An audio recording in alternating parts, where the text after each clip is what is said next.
안녕하세요. 출근길 IT 소식, 인북의 IT 트렌드를 읽다 일상 IT 시작합니다. 네, 오늘 아침 소식 기아의 EV6 출고 이야기로 시작을 합니다.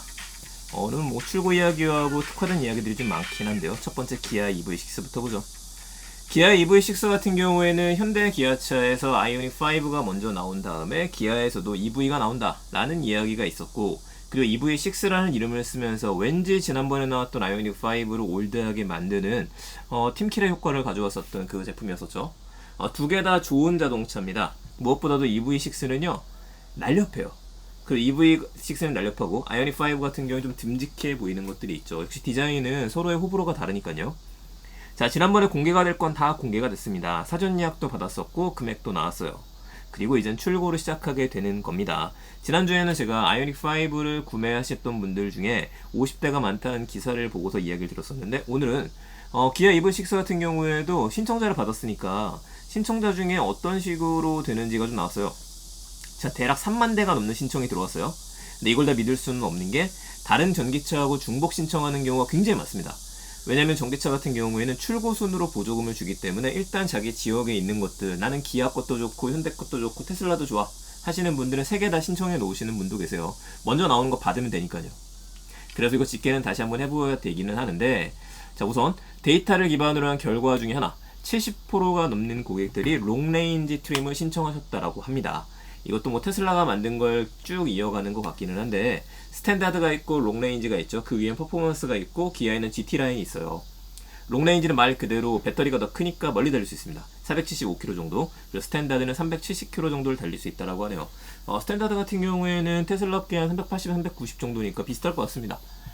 자, 전기차 전용 플랫폼 완성된 기아의 전기차 EV6 드디어 출고가 시작이 되는 겁니다. 관심 가는 서비스 나왔어요. 이게 EV6 퀵케어라는 서비스가 나온다고 하던데, 이게 출시 후 1년간 기아 직영 서비스 센터에서 예약 없이 정비를 받을 수 있다고 합니다. 저 이거 정말 좋을 것 같아요. 이게 가능한가 싶기는 한데, 보통의 경우에도 예약하고 전화하고 기다려야 되죠. 이건 일단 나오고 나서 한번 사용하시는 분들한테 이야기 들어보도록 할게요. 각 보도록 하겠습니다. 오랜만에 개별 서비스에 5%로 그냥 잡을게요. 이걸로 보게 되면 스탠다드 에어 버전이 5,037만원, 어스는 5,490만원, 롱레인지 에어가 5,453만원, 어스가 5,959만원으로 어쨌든 5,999만원 정도라서 6천만원 내외로 들어가기 때문에 모두 다 보조금을 받을 수 있게 됩니다. 서울시 기준으로 보조금이 좀 떨어졌죠. 200만원 정도 준다라고 하던데, 한 1,000만원 정도 받는다고 하더라도 4천만원대의 전기차를 소유할 수 있게 되는 거죠. 그러면 에어하고 어스, 하늘과 땅의 차이가 도대체 뭐냐? 이걸 보게 되면은 이게 어스가 조금 더 비쌉니다. 분위기상 에어가 더 비싸질 것 같기는 한데요. 더 정교한 운전자 보조 장치가 들어갔습니다. 굳이 테슬라라고 또 비교를 안 할 수가 없는데, 비교를 해보게 되면은 테슬라에는 기본적으로 장착이 되어져 있는 게 오토파일럿 기능이 들어가 있죠. 그런데 셀프 드라이빙, 풀 셀프 드라이빙 기능 같은 경우는 별도로 돈을 내야 돼요. 이 차이가 가다가 차선을 바꿔주는 기능, 그리고 고속도로 전출입 때 나갈 수 있느냐 없느냐, 이 차이점들이 좀 있긴 했습니다. 자동 주차하고 자동 호출, 이런 기능들이 들어있는데 여기도 비슷하다고 보시면 될 것 같아요. 우선 대표적인 것만 이야기 드릴게요. 두 개의 차이.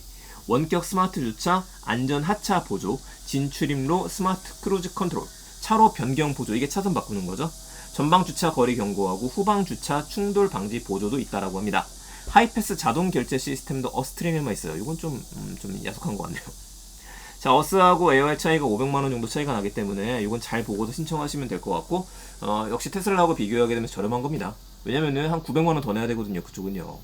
그래서 전 EV6가 정말 잘 나왔다고 생각하기 때문에 이거 빨리 고속도로에서 많이 만나뵙게 되었으면 좋겠습니다. 신청하셨던 분들 빠른 시간 내에 받을 수 있기를 바랄게요. 자, 두 번째 기입니다. 갤럭시 얘기 안 할 수가 없죠. 이번 주 내내 갤럭시 얘기가 나올 것 같아요. 좀 있으면 또 발표가 되니까. 근데 갤럭시 시리즈 나올 거 다 나왔죠? 유출이 워낙에 하루에도 한 번씩 되다 보니까. 자, 갤럭시 Z 폴더고요. 갤럭시 Z 폴드 3, 그리고 플립 3, 얼리버드 투고 서비스가 진행이 됩니다. 원래 갤럭시는 투고 서비스라는 거를 2년 전부터 들어갔었어요. 이게 무슨 서비스였냐면은, 여러분들이 구매하시기 전에 가지고 가라잖아요. 원래 픽업을 투고라고도 이야기를 하니까.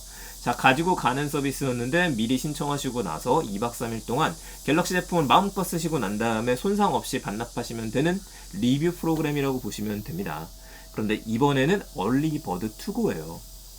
나 이거 쓰고 싶어요 라고 이야기를 해서 신청을 하시게 되면은 7월 29일부터 8월 9일, 그러니까 다음 주 월요일까지 여러분들이 신청을 하시면 되는데, 발표하는 날인 8월 11일을 빼고 그 다음 날인 8월 12일에 당첨자를 발표하겠다고 합니다. 4,500명, 그리고 카카오톡 채널 알림톡으로 발표를 한다네요. 그럼 여러분들께서는 제품을 8월 14일부터 16일까지 빌려 가셔야 됩니다. 빌려 가서 2박 3일 동안 쓰고 난 다음에 반납하시면 돼요. 괜찮다 생각이 드네요. 요즘 새로운 게 얼리버드라서 그렇잖아요. 그럼 이걸 왜 하는 걸까 생각해 보게 되면은, 삼성 입장에서는 그동안에 그 유명한 리뷰어들한테 광고비를 주지 않습니까? 제품을 주는 경우들도 있고. 근데 이거를 좀 피할 수 있지 않을까? 안 주진 않았을 거야 이번에도요.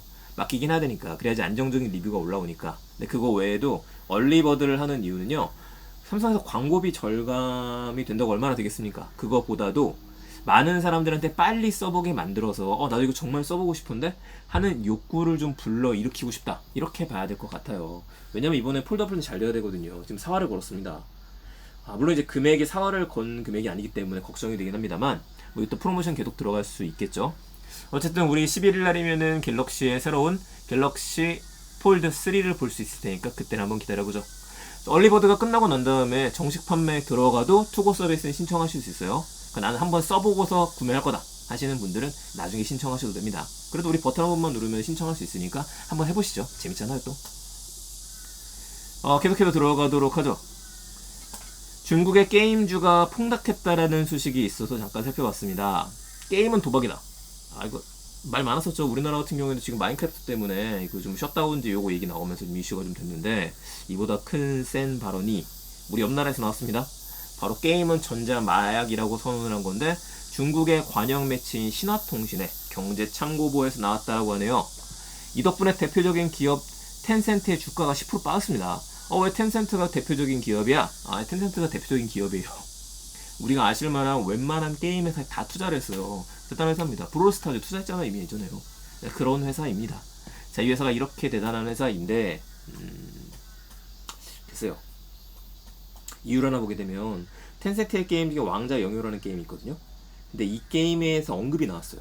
이 게임이 너무 재밌다 보니까 절반 이상의 학생들이 하고 있더라. 이렇게 되면은 학생들이 무분별하게 그 시나리오가 있는 겁니다. 항상 나오는, 우리나라에서 나오는 그 시나리오대로 나오면서 처벌의 강도도 높아져야 된다 라는 얘기가 나왔어요.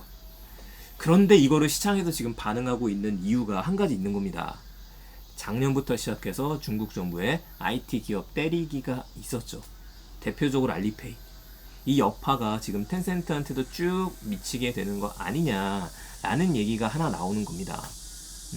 근데 생각해 볼 거는, 중국의, 그러면 중국 정부의 게임에 대한 제재가 처음 있는 일이냐? 이건 아니에요. 이미 2005년부터 한번 게임을 전자마약이라고 선언을 했었습니다. 그때도 고강수를 줬었던 게 온라인 게임 5시간 이상 플레이 금지, 뭐 10시간 이상 금지, 이런 식으로 하기도 했었고, 5시간 이상 금지에다가 뭐 일정 시간이 되고 나면은 아이템을 사지 못한다라든지 구매하지 못한다라든지 게임으로도 제품을 받을 수 없다라든지, 그래서 피로도 측정하는 시스템, 이런 것들도 나오기 시작했었거든요.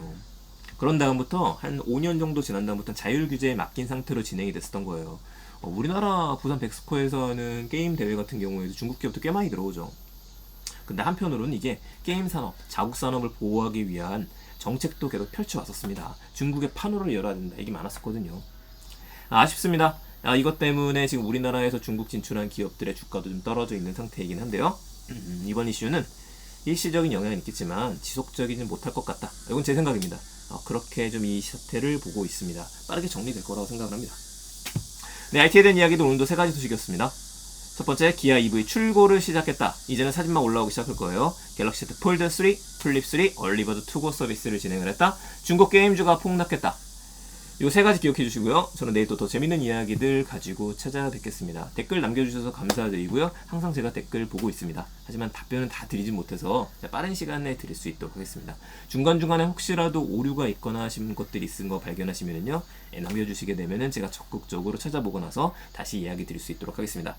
들어서 감사합니다. 이인복의 IT 트렌드 읽다였습니다. 그럼 저는 내일 아침에 더 재밌는 이야기들 가지고 찾아뵙겠습니다. 좋은 하루 되세요.